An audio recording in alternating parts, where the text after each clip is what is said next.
nos convoca la unidad didáctica Inteligencia Empresarial. Actividad de aprendizaje número 11, significa que estamos ya prácticamente a la mitad del curso, estamos en la semana 11, ¿sí?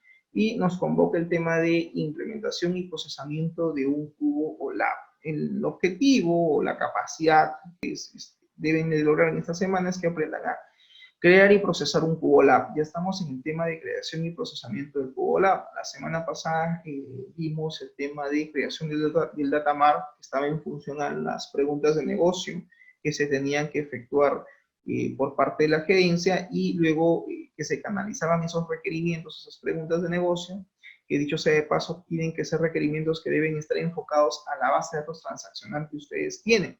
Es decir, cuidado con presentar requerimientos que esa información no maneja la base de datos transaccional, porque ahí sí tendríamos un problema, estaríamos con requerimientos que finalmente no existen o no hay de forma física en la base de datos, y eso sí sería un problema, porque ¿de dónde sacamos esa información? Entonces, en otras palabras, si mi base de datos tiene dos procesos, por ejemplo, matrícula y notas, yo te sugiero que centres tu proyecto en un solo proceso. No se compliquen, no traten de coger varios procesos. Con uno para este curso es suficiente.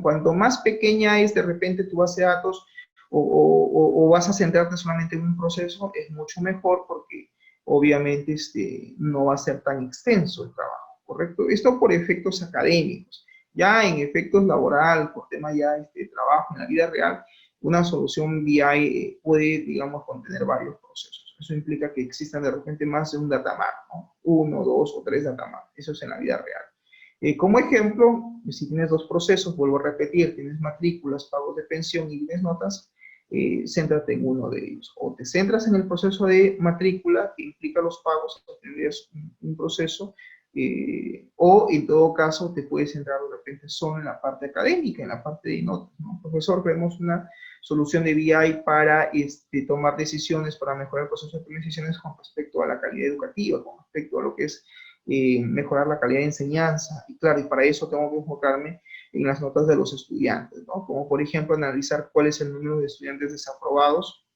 cada fin de año, o el número de estudiantes aprobados cada fin de año, para saber pues cuál es el índice o el porcentaje de aprobación y desaprobación. Puedo hacer un análisis respecto a tener el número de estudiantes aprobados por materia, es decir, por curso, ¿no? Y por año académico, es decir, o por grado académico, para saber pues, ¿no?, dónde está el índice de desaprobados según el grado académico. Si están, por ejemplo, en primaria, o están en secundaria. Y si están en secundaria, ¿en qué nivel, no? Y de repente es el cuarto, el quinto año, el tercer año. ¿Dónde está ese grupo de estudiantes con bajo rendimiento, ¿no? En función a dónde me voy a centrar esa información, pues en función a las notas. Por eso es importante que tenga una base de datos transaccional con las notas de los estudiantes, para en función a esa información poder hacer un análisis de datos, poder enfocar mi solución de inteligencia de negocio. ¿Estamos de acuerdo? Entonces, señores, tengan cuidado con ese tema, ¿ya? Como les repito, centren su investigación para este curso de inteligencia empresarial en un solo proceso. Pero claro, repito, tienes que tener una base de datos con información de ese proceso, que va a ser pues tomado como referencia para hacer esta investigación, ¿correcto? Entonces no se compliquen tanto, ¿no? Tratando de repente de enfocar su solución OLAP en 3 o 4 procesos. No, por ahora háganlo al menos con uno solo. Con uno solo es suficiente como para poder hacer un datamar, como para poder hacer o generar los reportes. Pero repito, aquí la clave para poder hacer una solución OLAP es tener una base de datos transaccional con información. Es decir, de nada sirve decir, profesor, sí, yo tengo el script de una base de datos que contiene 3 o 4 procesos. Digo, ok, perfecto. Pero tu base de datos transaccional tiene información, no está vacía, solamente tengo el script, tengo las tablas. En realidad no te va a servir de mucho, porque ¿de dónde haces proceso de ETL? ¿Cómo haces la migración de datos? ¿Cómo vas a llenar el datamar? ¿De dónde vas a llenar información si es que no tienes datos en tu BD transaccional, ¿no? En el ejemplo del curso, incluso la información estaba en Excel, todo lo teníamos en Excel. Habíamos hecho, recuerdo, en la sesión anterior, lo que era la creación de la base de datos transaccional, y el siguiente paso era migrar toda esa data de Excel a SQL Server, es decir, a la base de datos transaccional.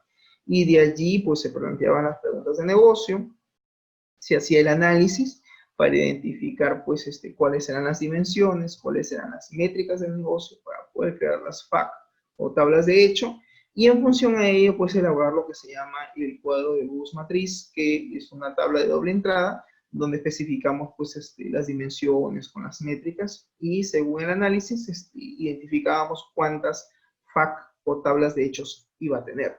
Si tienes una sola FAQ, significa que tu modelo es estrella, pero si tienes dos o más número de FAQs o tablas de hecho, pues naturalmente eso va a ser un modelo copo de nieve. Entonces la pregunta es, ¿qué me recomiendas?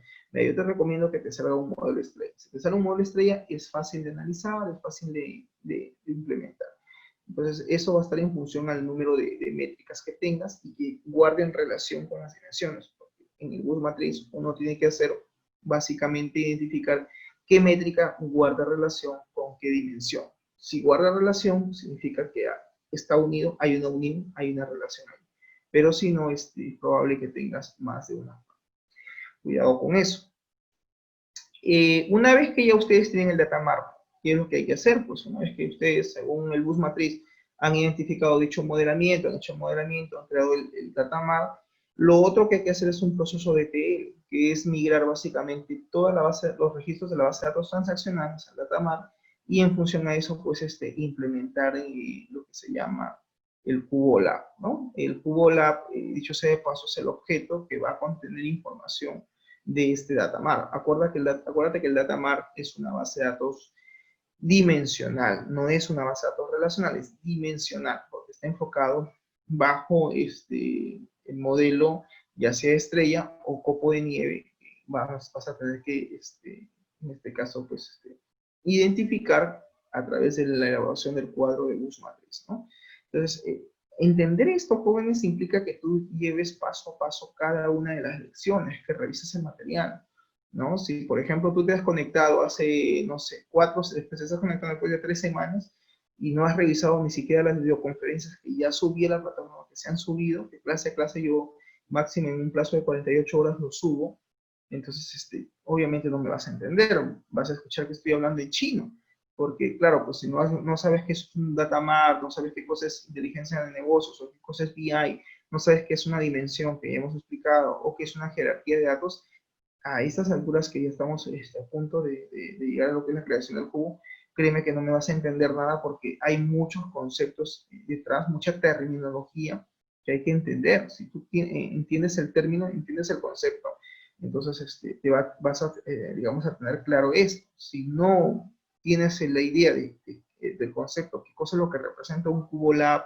o qué cosa es un datamart, créeme que se te va a hacer complicado ponerte al mismo ritmo que ya estamos ahora, ¿no? Y claro, muchas de estas actividades yo lo complemento con preguntas del foro, y es más, las preguntas del foro que yo planteo están en función al material que he subido. O sea, se supone que para que tú respondas el foro mínimo, tienes que haber por lo menos haber visto los videos introductorios que yo coloco ahí en cada semana, y mirar el material, ¿no? Ver qué ha subido, cuál es la hoja de información, y qué trata. Ah, ok, mira, aquí está lo que está preguntando, está en la hoja de información, aquí está el concepto.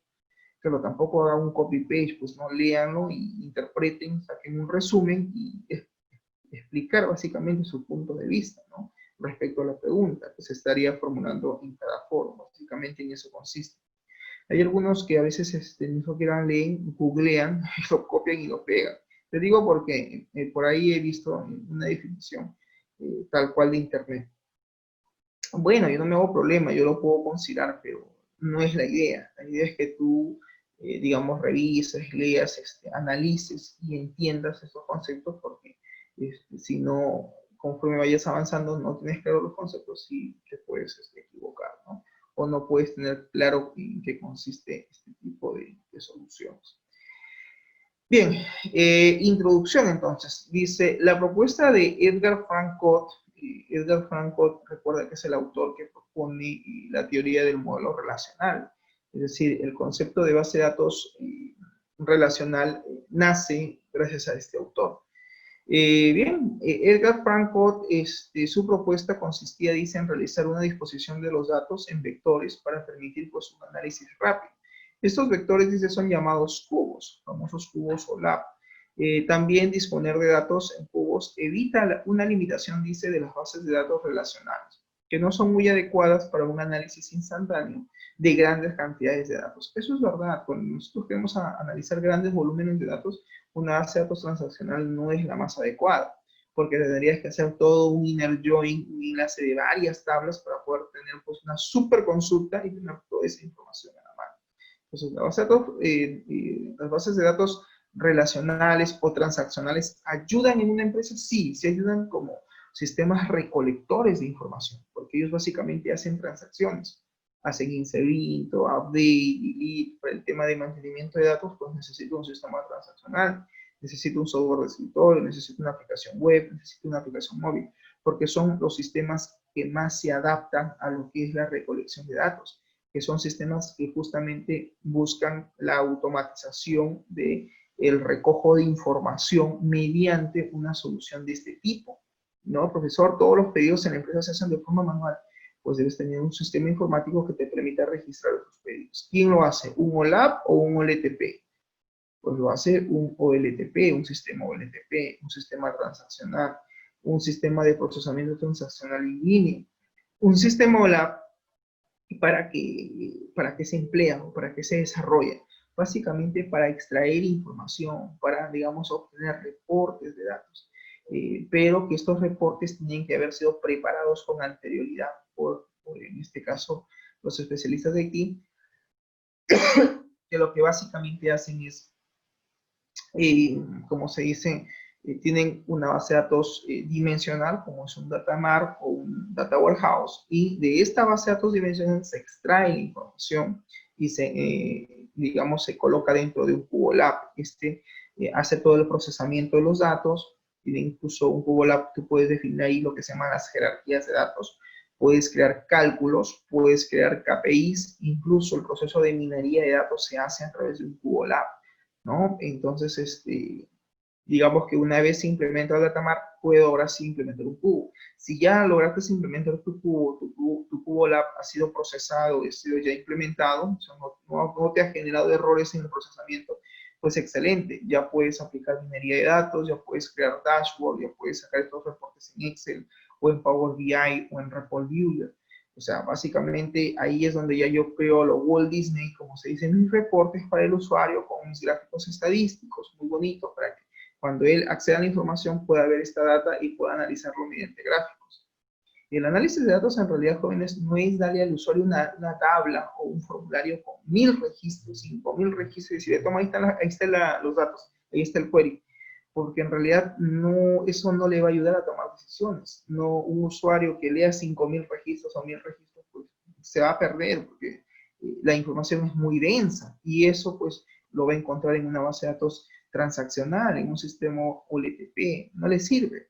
Entonces, en cambio, si esos 5000 registros los grafico en un gráfico de barras, en un gráfico pastel, en un gráfico de líneas, él va a poder interpretar y puede decir, ok, de forma gráfica entiendo qué es lo que tengo, ¿no? Por ejemplo, quiero saber cuál es el producto de mayor demanda en los últimos 5 años.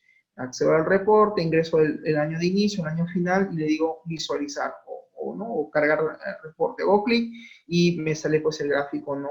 De esos 5 años con los productos y hay toda una escala numérica.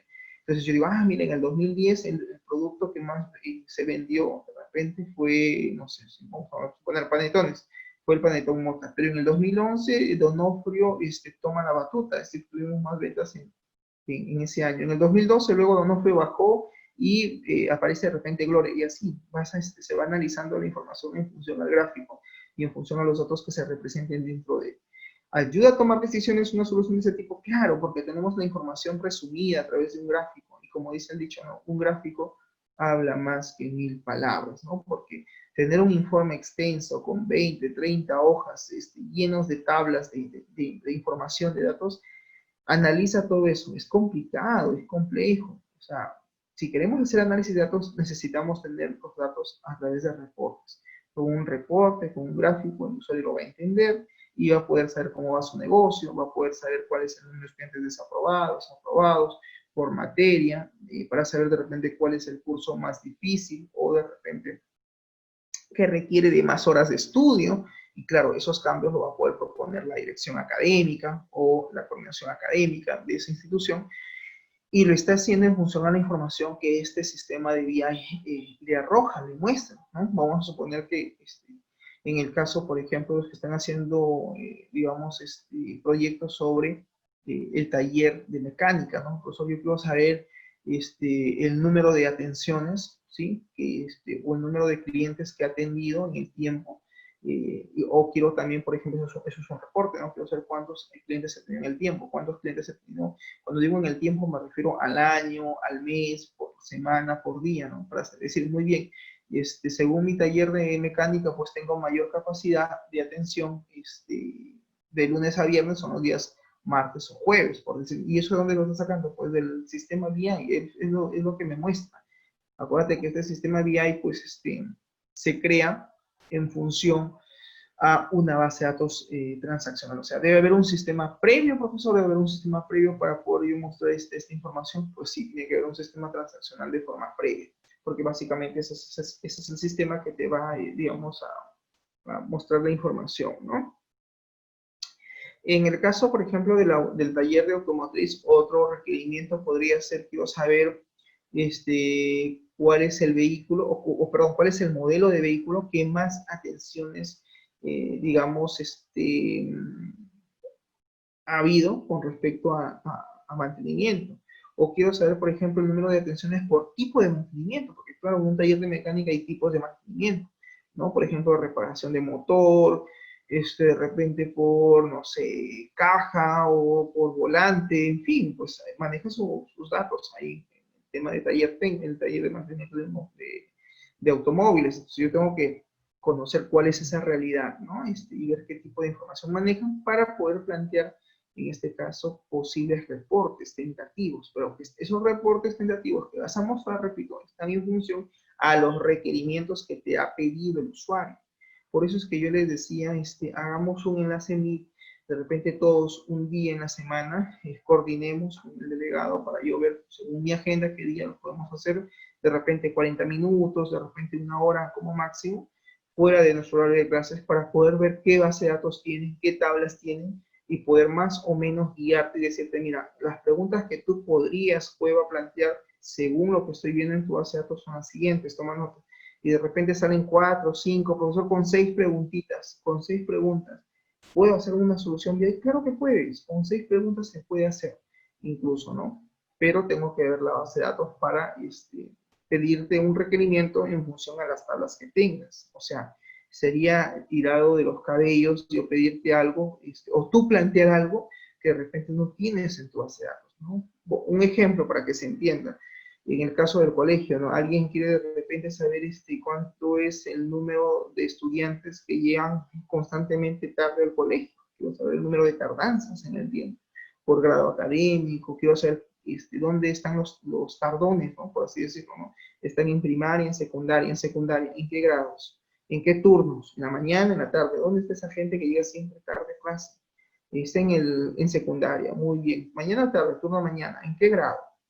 Entonces, toda esa información es un requerimiento. Entonces, yo tengo que estructurar esa pregunta y decir, por ejemplo, ¿no? Deseo analizar el número total de estudiantes que poseen asistencia de tardanza, ¿no? Por grado académico, por turno, por sección de repente, ¿qué más? Digamos que en ese quiebre, ¿no? Con esos datos. Entonces tendría pues que hacer una consulta para saber, ¿no? Qué estudiantes son, en qué grado se encuentran, si están en primaria o en secundaria, en qué sección, en qué turnos, si son de los de la mañana, son de la tarde.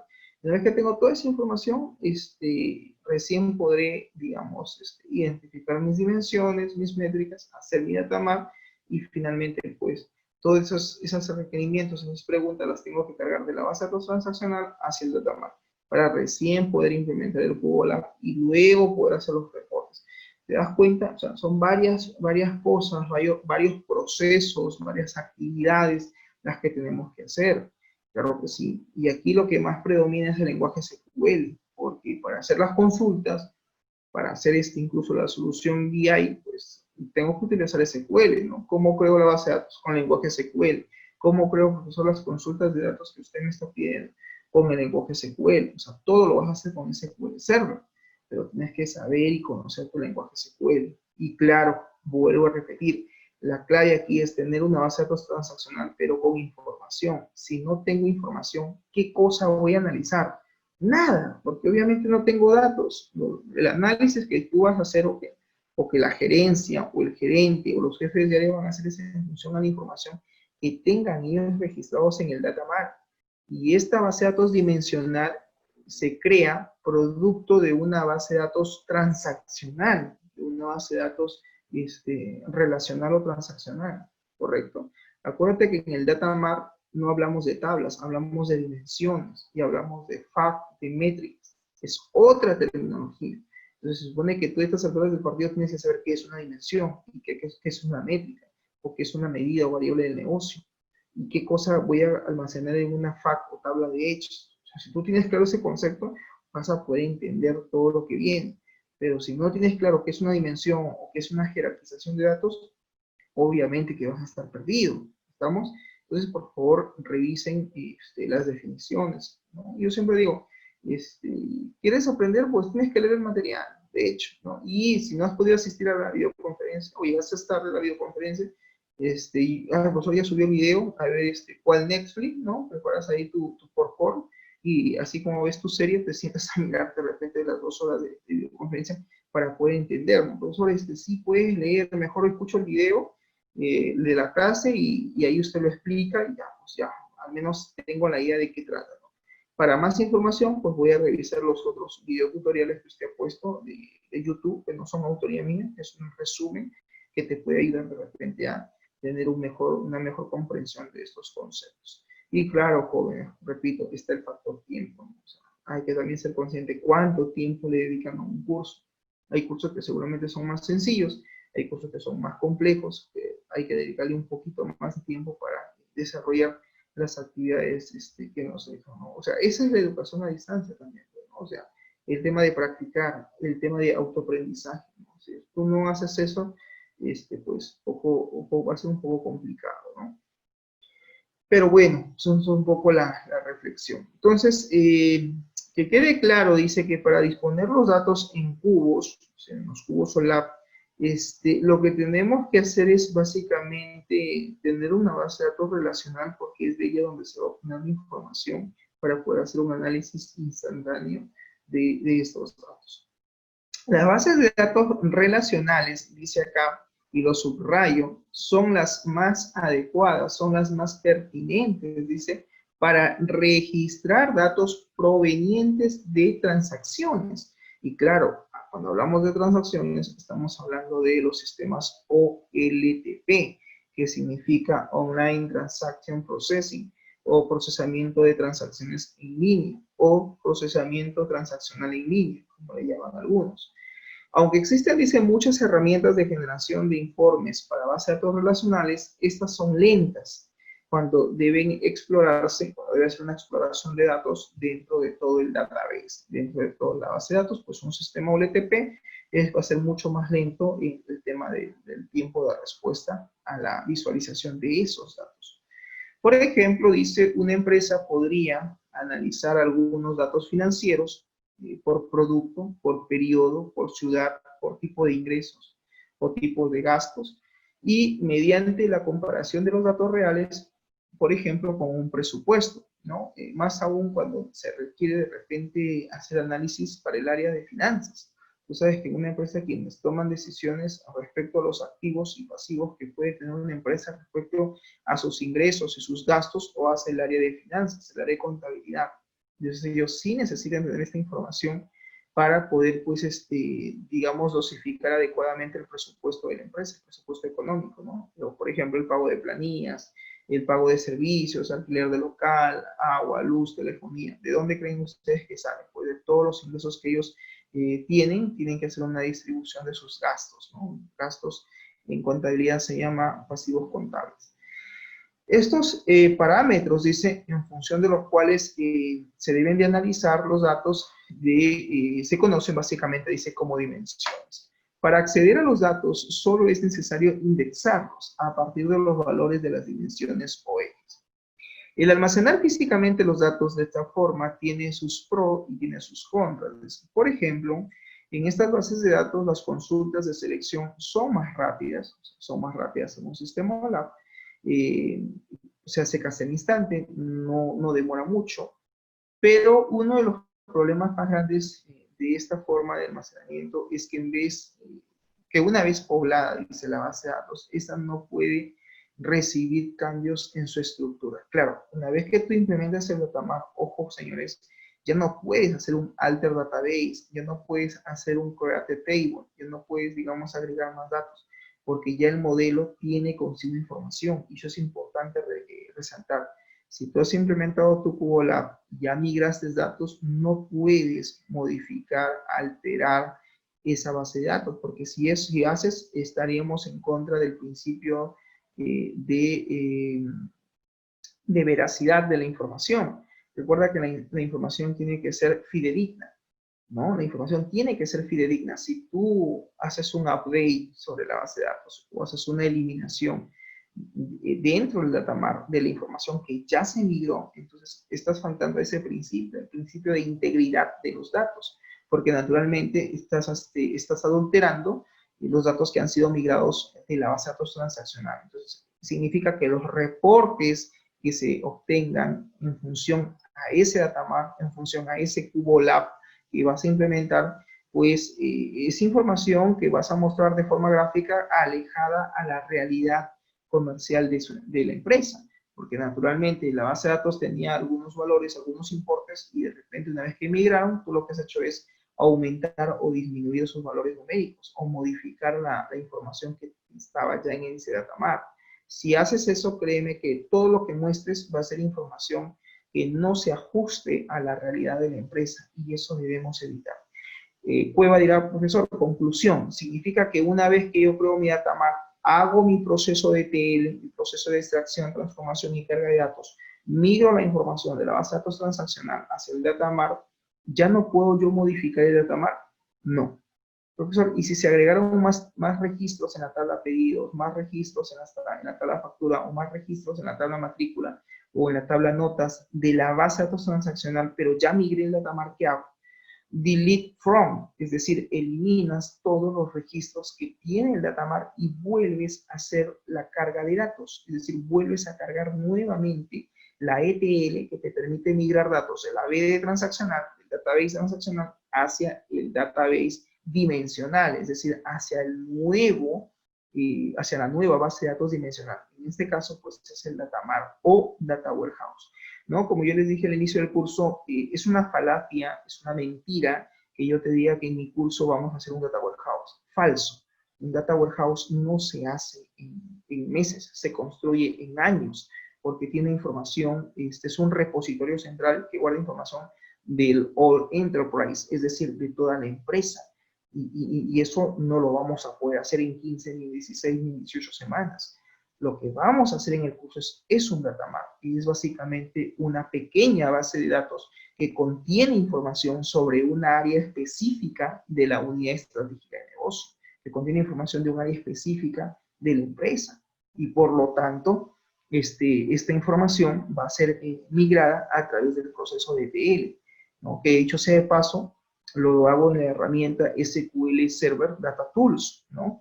Y recuerdo que Pulisaca la semana pasada me decía, profesor, tengo problemas con mi visual, no encuentro la opción que dice File, New, Project, Business Intent, no aparece, me sale Visual Basic y C#. Yo le digo, Pulisaca, lo que pasa es que tú lo que me estás mostrando es visualstudio.net. La herramienta SQL Server Data Tools es un complemento de SQL Server. Cuando tú instalas el gestor de base de datos de SQL Server, hay una opción ahí que indica qué tipo de componentes vas a instalar. De repente, cuando instalaste tu SQL Server, no le dijiste instalación de esas herramientas. Acuérdate que el Data Tools es un complemento de SQL Server. Si no está instalado, pues no vas a poder encontrar ni crear mucho menos proyectos de tipo Integration Service, Analysis Service o Reporting Service. Estamos hablando básicamente de integración de servicios, análisis ¿no? de servicios y reporte de servicios, ¿no? Reporting servicios, servicio de reportes. Entonces, claro, ¿no? Recuerdo que Polisaca tenía ahí un problema y me dice, ¿cómo avanza? Pues le digo, tienes que descargarte el DataTools. Yo he subido, le digo, en la plataforma del Modren, una carpeta, un Drive, había compartido con ustedes, pero yo había subido la versión del SQL DataTools 2012, porque es la que yo utilizo, y me funciona, trabajo tranquilamente. No he migrado en realidad a una versión posterior porque mientras todavía me sirva, ¿para qué voy a hacer una actualización por ahora? Todavía no lo creo importante porque, claro, tendría que preparar mi máquina, tengo que también desinstalar y volver a instalar, ¿no? Incluso estoy con, por ejemplo, con el SQL Server 2014 todavía, ni siquiera he instalado el SQL 2017 ni 2019, a pesar que mi máquina soporta. Pero ¿por qué no lo he hecho? Porque tendría que instalar el SQL y eso me va a llevar tiempo. Y como estamos en clases, por ahí tengo que hacer algún ejemplo, una demo, y si se me quedo sin laptop, ya tengo problemas. Entonces, por ahora todavía no he hecho una actualización de mis programas. Ya será para enero, en vacaciones, voy a hacer un update de las versiones de mis programas para finalmente, pues ya, trabajar con las últimas versiones. Entonces yo le decía a Polisaca, acá tienes dos opciones, o te descargas el DataTools de acuerdo a tu Visual Studio que tienes, o a tu SQL y trabajas tranquilamente.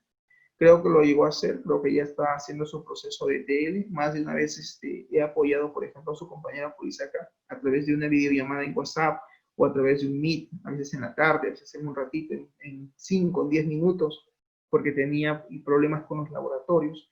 Y no es que digamos, estén mal mis videos, sino que incluso a veces se le había ido en la configuración. Digo, pero mira el video, ¿no? A ver, aquí lo has hecho mal, digo, cambia aquí, cambia allá, compila, ejecuta, profe, ya me salió. Yo que le digo, amén, amén, le digo, no, está bien, excelente, sigue avanzando, ¿no? Por ejemplo, me decía, profesor, le debo tarea de la semana 6, 7, lo voy a enviar en la 8, lo voy a enviar en la 9, lo voy a enviar en la 10, envíalo, digo, lo peor que puedes hacer es no enviar nada, ¿no? No importa que esté fuera de tiempo. Incluso algunos me han llamado para ampliar la fecha de entrega de tal actividad y tal tarea y lo he hecho. Pero claro, pues tienen que ustedes solicitarlo, ¿no? Si no me lo piden, pues yo asumo que estarán avanzando y están enviando. Recién en y la próxima, ya cuando haga cierre de notas, voy a ver realmente quiénes han enviado y quiénes no. Entonces, ese es un poco también el llamado, jóvenes, a que tienen ustedes que avanzar, ¿sí? Entonces dice, el almacenar físicamente los datos de esa forma, dice, tiene sus pros y sus contras, nos decía el concepto, ¿no? Que las bases de datos, las consultas suelen ser muy rápidas, es verdad, de forma casi instantánea, pero el problema más grande de estas bases de datos es el almacenamiento. Claro, una vez que ya se han poblado los datos en un datamar, pues estas no se deben de cambiar su estructura, ni mucho menos modificar su información. ¿Por qué? Porque eso incluso cambia el proceso del diseño del cubo, sí, porque acuérdate que el Cubo Lab se diseña en función a ese datamar, en función a esas tablas, en función a esos, digamos, atributos que pueda tener cada dimensión, en función a esas métricas que tienen las FAQ o tablas de hecho. Entonces, si modificas el datamar, también se va a modificar el Cubo Lab. Es probable que el Cubo Lab deje de funcionar. Si es que ya hiciste una modificación, tendrías que volver a hacer nuevamente un nuevo cubo, volver a configurar nuevamente tus jerarquías de datos, volver a definir tus cálculos, es que lo has creado en el cubo anterior, y hacer un update de todo, para recién volver a hacer una actualización de tus reportes. Por eso es que cuando uno va a implementar el datamar, tiene que tener claro qué tipo de información quiere de repente el customer, el cliente analizar. Si su información a analizar es única y exclusivamente sobre un determinado proceso, entonces enfócate solamente en ese proceso. Pero si tú ves que hay otros requerimientos, entonces la pregunta sería, ¿debo de considerar los procesos en mi análisis? Aquí la identificación de las otras dimensiones, de los otros requerimientos, sí, porque una vez que tú creas el datamar, ya no hay manera, y sobre todo cuando tú ya migras información de la B de transaccional hacia el datamar, ya no hay manera de agregar más tablas, porque vas a cambiar toda la estructura. Entonces, todo lo que quieran hacer, háganlo antes del datamar. Una vez que el datamar ya se creó las tablas, ya se crearon las relaciones, y ya hiciste el proceso de ETL, o sea, ya ese datamar tiene información, ya no deberíamos hacer ningún cambio, porque podemos malograr todo lo que hemos hecho después y deje de funcionar, porque has hecho una modificación en las relaciones, en las tablas. Tienen que tener cuidado con eso, porque una vez que hacen eso, si logran, después de hacer el cubo, logran modificar el datamark, créeme que va a ser un dolor de cabeza arreglar ese cubo. Y lo mejor es volver a hacerlo de nuevo, porque claro, se generan errores, no corre la aplicación, solucionar eso es un poco complicado. Bien, en un sistema OLAP dice pueden haber más de 3 dimensiones, por lo que a los cubos OLAP también reciben el nombre de hipercubos. A ver, ¿cómo es eso? En los sistemas OLAP dice pueden haber más de 3 dimensiones, por lo que los cubos pueden tener un nombre de hipercubos. Las herramientas comerciales OLAP tienen diferentes métodos de creación y vinculación de estos cubos o hipercubos. Aquí en realidad, jóvenes, lo que se recomienda es que tu sistema OLAP esté conformado por un solo cubo. No trabajen con 2 o 3 cubos, porque sí va a ser de repente un poco complicado, ¿no? Si tú quieres, puedes tener 2 o 3 cubos sí, de forma independiente, y de forma independiente tú creas estos reportes. Obviamente existe una historia, dice el término de cubo OLAP nació a mano de Edgar Frank Codd en la compañía de EF Codd y asociados, y solo se utilizaban bases de datos relacionales para el proceso de información con los sistemas tales como los sistemas ROLAP. Aquí también existen 3 conceptos, ¿no? Los sistemas OLAP, ROLAP y MOLAP, ¿no? Que son diferentes tipos de aplicaciones, pero que están en función al procesamiento analítico en línea.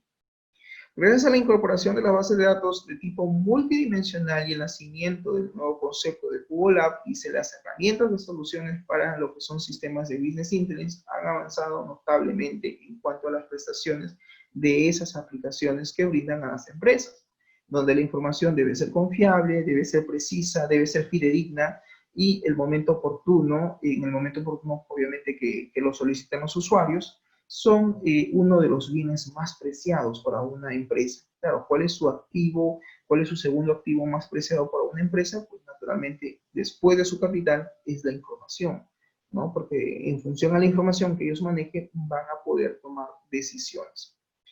La definición de CuboLab dice, un CuboLab significa Online Analytical Processing o procesamiento analítico en línea. Su término fue acuñado por Edgar Frank Codd y Codd Asociados por encargo de Arbor Software, que es esta empresa, y en la actualidad se llama Hyperon Solution, una empresa que actualmente existe en Estados Unidos, y es una de las, de las bases de datos multidimensionales, dice, en la cual pues el almacenamiento debe hacerse de forma física de los datos y se realiza a través de un vector multidimensional. Aquí vemos una imagen de un cubo. Un cubo naturalmente tiene 6 lados, ¿sí? 1, 2, 3, 4, más 2 laterales, son 6. Los cubos se pueden considerar como una ampliación de 2 dimensiones en una hoja de cálculo, sí. Esto lleva el principio del famoso eje X y eje Y, plano cartesiano. En un cubo yo puedo sacar la información en la parte superior, por la parte frontal, o por la parte posterior, o por la parte lateral, o contralateral. Creo yo que saben el concepto de un cubo, han manejado un cubo, y es prácticamente lo mismo. Aquí, por ejemplo, pues tienen el factor tiempo. Van a medir el tiempo, van a medir los productos, podrían incluso medir ciudades, clientes, empleados, dependiendo de la información que quieren almacenar dentro de ese cubo, ¿no? El cubo de 3 dimensiones, por ejemplo, aquí es un cubo de 3 dimensiones porque maneja ciudades, cities, maneja productos y maneja el tiempo. Entonces, es un cubo en 3 dimensiones. A menudo se pensaba que todo lo que los usuarios pueden querer de un sistema de información se podría hacer mediante una base de datos relacionales. No obstante, Codd fue uno de los precursores de base de datos relacionales, por lo que sus opiniones fueron respetadas. ¿Qué características maneja un cubo LAB? Primera característica, en este modelo dice los datos son vistos como cubos, los cuales consisten en categorías descriptivas, es decir, dimensiones, y valores cuantitativos, es decir, métricas o variables o medidas del negocio. Queremos medir del core business, ¿no? de la estructura del negocio de la empresa. 2. Es un modelo multidimensional de datos que simplifica a los usuarios realizar consultas complejas, arreglar los datos en un reporte, cambiar los datos de forma resumida o de forma detallada, Y otra característica de los cubos OLAP es que son vectores en los cuales se dispone de información y gracias a esta se encuentra ordenada en jerarquías y es posible pues llevar un análisis rápido de su información. Funciones de un cubo. Las herramientas OLAP se proporcionan a las compañías un sistema confiable para procesar los datos que luego serán utilizados para llevar a cabo el análisis e informes que permitan pues mejorar las operaciones productivas, tomar decisiones inteligentes y optimizar la competitividad del mercado. Para funcionar, las aplicaciones OLAP utilizan un tipo de base de datos que posee cierta peculiaridad de ser multidimensional, denominada comúnmente cubos OLAP. Básicamente, el cubo OLAP es una base de datos que posee diversas dimensiones, ampliando las posibilidades hasta el momento que ofrecían pues anteriormente las conocidas hojas de cálculo, ¿no? En este caso, por ejemplo, las hojas de cálculo que ofrece Excel. Mediante la incorporación de estos vectores o cubos, se han ampliado las posibilidades de las bases de datos relacionales, permitiendo el procesamiento de importantes volúmenes de información. De lo contrario, dice, sería imposible realizar un cubo OLAP. Cada una de las dimensiones que posee una base de datos incorpora pues un nuevo campo para un determinado tipo de dato específico, el cual debe ser comparado con la información contenida en el resto de las dimensiones, para hacer posible, dice, la evaluación y posterior emisión de informes que realmente sean importantes para la empresa o para la compañía. Una base de datos dimensional puede contener varios cubos o vectores que extenderán las posibilidades del sistema OLAP con el cual se trabaja. Pero ello, si bien en general los sistemas OLAP suelen estar compuestos por 3 dimensiones, lo cierto es que existe la posibilidad de que el sistema OLAP albergue, dice, más de 3 dimensiones mediante la utilización de cubos OLAP. Para tener una idea más simple de la función de un cubo OLAP dentro de una base de datos multidimensional, cabe destacar que cada una de las dimensiones o escalas del cubo corresponde básicamente a una jerarquía de datos. Y esto lo hablamos en una videoconferencia en la semana 9, me parece. Está en la diapositiva, está en la PPT, lo he subido a la plataforma, que habla, por ejemplo, de la jerarquía de datos con respecto al tiempo, ¿no? Y estaba pues el año, el semestre, el trimestre, el bimestre, el mes, la semana, el día de la semana. ¿Qué tengo ahí? Tengo una jerarquía de datos que va desde el dato más grande hasta el dato más pequeño. Es decir, a eso se llama jerarquía. Del dato, digamos, más general hacia lo más particular. Eso se llama jerarquía. El dato general, que es el año. El dato particular o el dato más pequeño viene a ser el día de la semana. Y en esa ramificación de año a día, yo puedo hacer varios quiebres.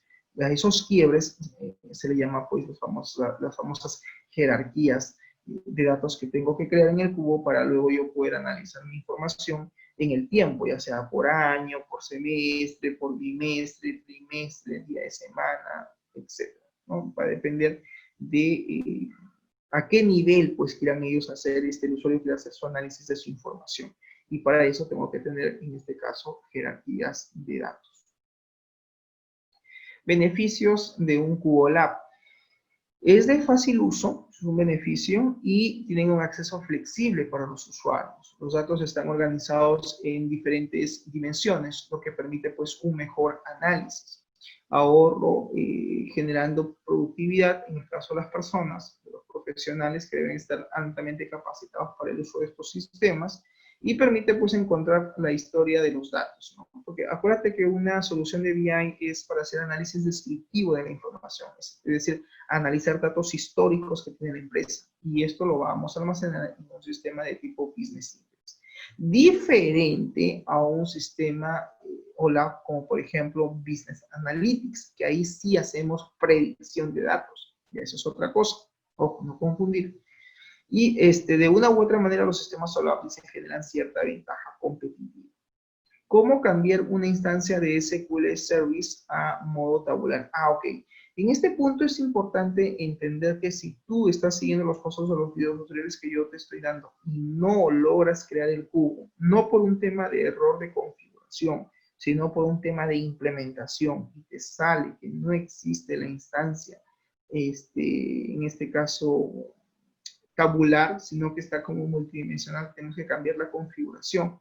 Y para eso tienes que seguir todos estos pasos que estoy yo aquí dando, ¿correcto? Tienes que seguir todos estos pasos Por ejemplo, ¿no? Seleccionas el modo servidor de SQL, derecho propiedades, te vas a la opción, en este caso, de sus propiedades, y te vas a la opción de información, esto dentro del análisis service. Y aquí miras que aparece en la opción que dice nivel de compatibilidad. Si está como multidimensional, significa que tienes que cambiar la configuración a tabular para poder hacer el cubo, ¿correcto? ¿Dónde encuentro esto? Esto lo encuentras en la instancia que existe del SQL Server Studio. Haces clic derecho sobre la instancia y selecciona la opción de propiedades. Pero claro, aquí estoy conectado como análisis service. Ojo, no estoy como motor de base de datos de SQL. Tengo que conectarme como análisis service para poder acceder a estas propiedades. Ojo, por favor, con ese detalle.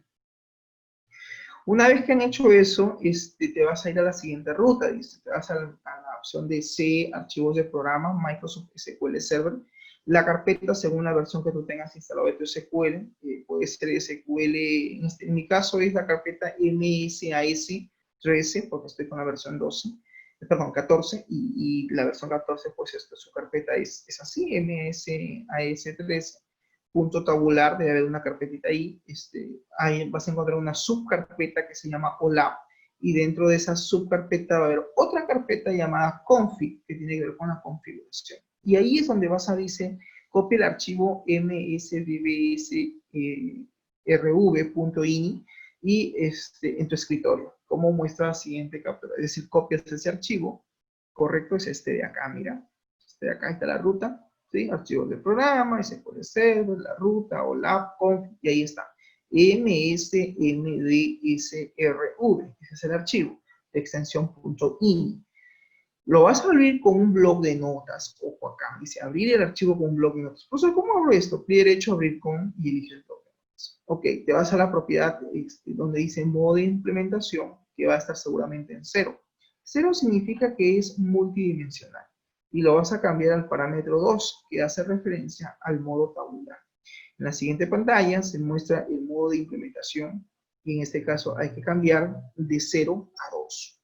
Te vas aquí, mira, vas a ver todo este código, va a haber una serie de líneas de códigos, cuidado con modificar otros que no sean lo que te estoy diciendo, voy a ampliar mi zoom, y aquí en el parámetro que dice modo de implementación, deployment mode, le pones, aparece en 0, hay que cambiarlo a 2, ¿correcto? Entonces es ahí, en ese parámetro donde tienes que cambiar.